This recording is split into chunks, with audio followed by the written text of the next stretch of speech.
Welcome back to the 12 Drams of Christmas here on Drums and Drams. My name's Cameron, and today is day 11, the second to last episode in this series. We're not gonna do any music in this episode. I'm trying to film the last 3 before I fly to Texas in 15 hours. So I gotta get these things done, so no music today. Let's go straight into the box. We'll just grab the first sample here. This is from Ryan E. Let's get this thing poured out and see what we've got in store. In case you don't remember how this series works, I'm gonna do a blind review of this sample, make a few guesses at the end of the review. You guys are gonna find out what I'm drinking along the bottom of the screen at some point, first nosing, first sip, something like that. I will find out at the end from one of these reveal cards, one of the 2 remaining reveal cards. But let's see what we've got here. Nice color to this whiskey. Let's go to the nose and check it out. All right, so this whiskey is totally up my alley. The nose is so dark fruit forward. It smells like it's probably gonna be an older whiskey. Feels like a bourbon, although at this age that I feel like it could be at, it could be a rye, it could be a lot of different things actually.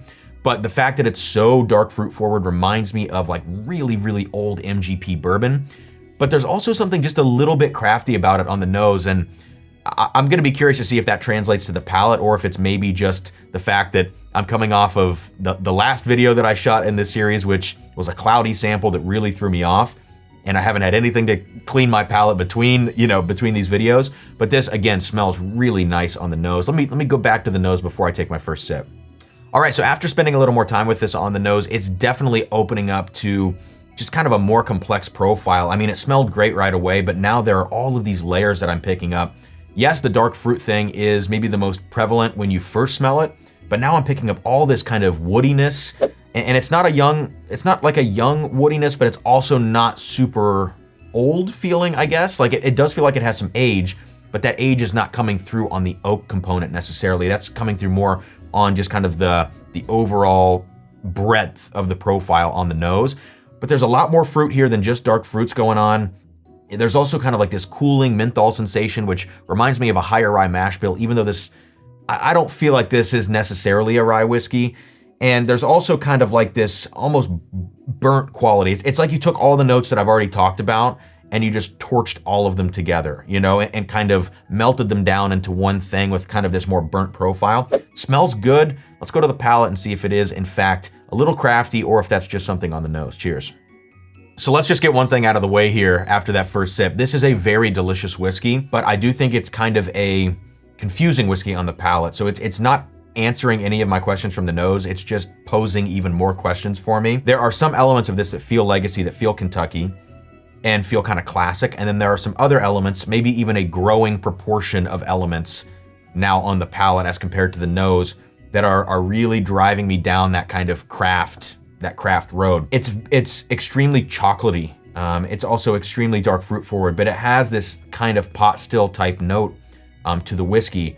And it's interestingly kind of thin on the mid palate. Like it starts off very big and spicy. I talked about some of those sweet cinnamons and brown sugars that I got on the palate, or on the nose, I guess I should say, as well as like that oaky quality that's not like a terribly old oak, but just very intense.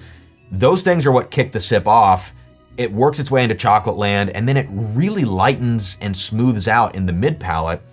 Getting into the finish, I don't want to say it falls off too soon, but there's not really a ramp up in the finish.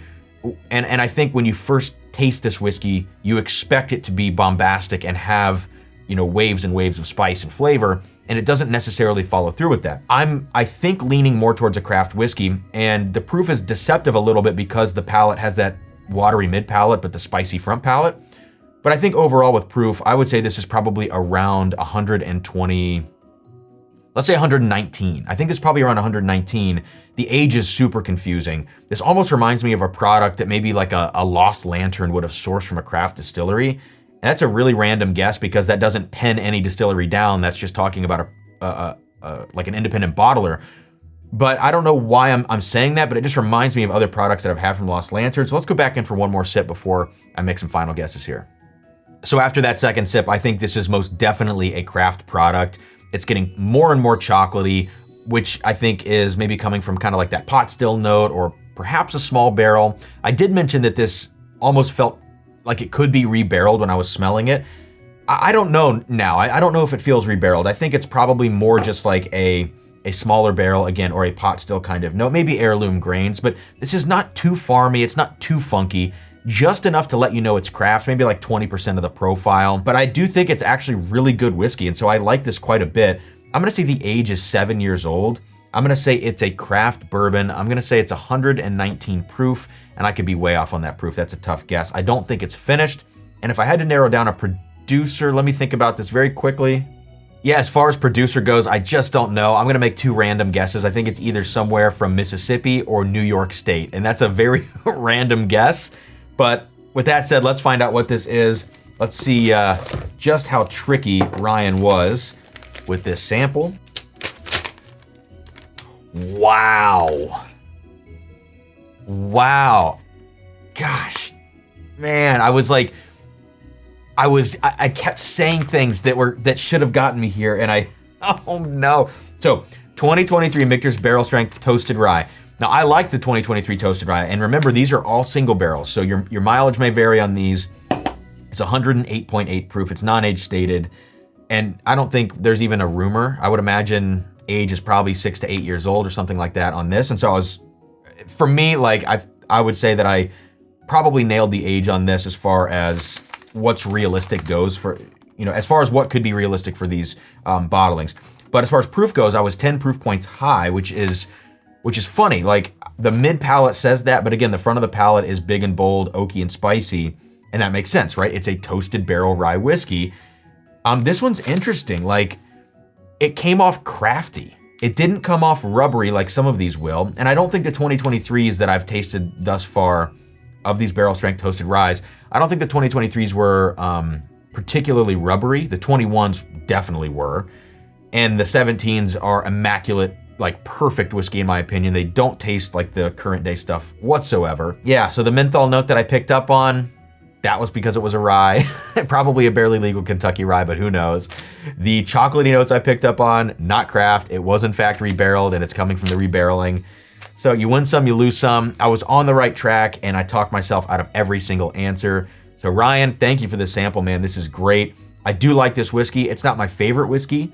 It's not worth secondary costs, but I think if you find this at retail, it's a pretty cool option. And I think these 23s were pretty darn good. So thanks, man. And before we go, for the 11th dram of Christmas, Ryan gave to me 11 trips to Cleveland. That's a River Roots joke.